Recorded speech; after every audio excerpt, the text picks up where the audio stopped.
السلام عليكم. جبت لكم النهاردة طريقة القرنبيط المقرمش الهش اللي لونه ذهبي، اللي مش هتعرفي تفرقي ما بينه وما بين الفراخ المقرمشة.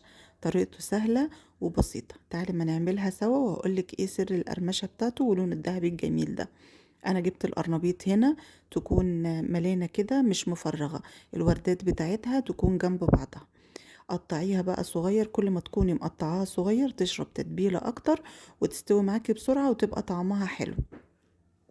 قطعيها بقى ونضفيها كده علشان بيبقى ساعات يعني ممكن يبقى بين الوردات كده حشرات او حاجة زي كده، فانتي نضفيه واغسليه كويس.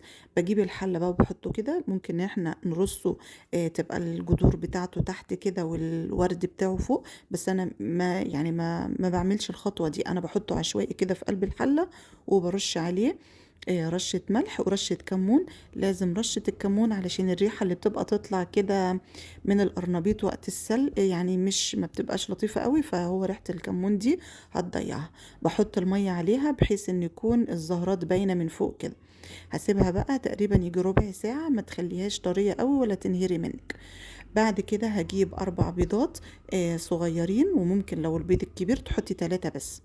بحط عليهم هنا بقى ال ربع كوباية خضرة بس الأوراق بس. التوابل بقى هتبقى عبارة عن ملح وكمون وبابريكا وفلفل اسود وكركم علشان اللون بتاعها يبقى حلو زي ما قلت لكم، وشطة اختياري بس برضو بتعمل اضافة كويسة. وهحط هنا بقى ربع معلقة بيكنج باودر، او ممكن كربوناته علشان يبقى هش معاكي وناشف كده وما يخلوش يشرب زيت. العجن بقى انا بعجنه او بلينه بالميه، إيه لو عملتيه بلبن او بزبادي هيشرب معاكي زيت ومش هيعجبك، فالميه افضل حاجه وتوفيرا كمان. اخر حاجه انا حطيتها بقى فصين توم مهروسين، بس كان لونهم كده عشان انا كنت حاطه عليهم فلفل اسود. حطيتهم بقى وقلبتهم، واعملي قوامهم يكون خفيف كده مش تقيل. لو انتي طبعا جبت دقيق تاني كده وحطيت عليه كركم بس علشان يبقى لونه حلو. لو انتي عايزة تستغني عن الدقيق الخطوة دي يعني، ممكن تاخدي من العجينة على طول على الزيت، بس العجينة بتاعتك تبقى يعني ماسكة نفسها شوية مش لينة زي دي، علشان ما تنزلش معاكي في الزيت. بطلع بقى كده من العجينة وبحط في قلب الدقيق وبنفضه وارجع احط في قلب الزيت. افضل نتيجة بقى علشان يعني يدي معاكي طعم حلو قوي هيعجبك قوي، لو حطيتي القرنبيط المسلوق ده في قلب العجينة، تقعد نص ساعة او ساعة، ممكن تبات فيها كمان هتشرب منها وتبقى طعمها حلو قوي.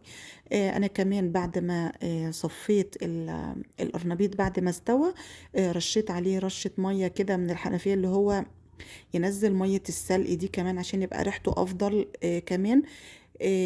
وكمان لو هو ابتدى يزيد منك علشان ما ينهريش، ابتدى يعني يزيد في السلق شوية، وقفي التسوية ديت بالمية الساقعة. بعد كده بقى حطيته في الدقيق وحطيته في الزيت اهوت. شايفين لونه؟ مش عايزه اقول لكم والله مش شارب زيت خالص، وكان مقرمش بطريقه رهيبه.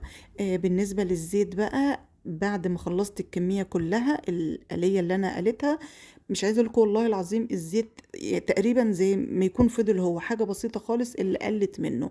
بفضل ان هو طبعا فضل ربنا وانه مشربش زيت خالص. شايفين شكله ايه؟ لونه تحفة وكان طعمه تحفة وكان مقرمش جدا. جربوه ان شاء الله هيعجبكم. ما تنسوش بقى اللايك والشير وكمان اشتراك في القناة، ولو انتوا بتشوفوني على الفيسبوك ما تنسوش تعملوا فولو. يلا نتقابل في وصفات تانية جديدة.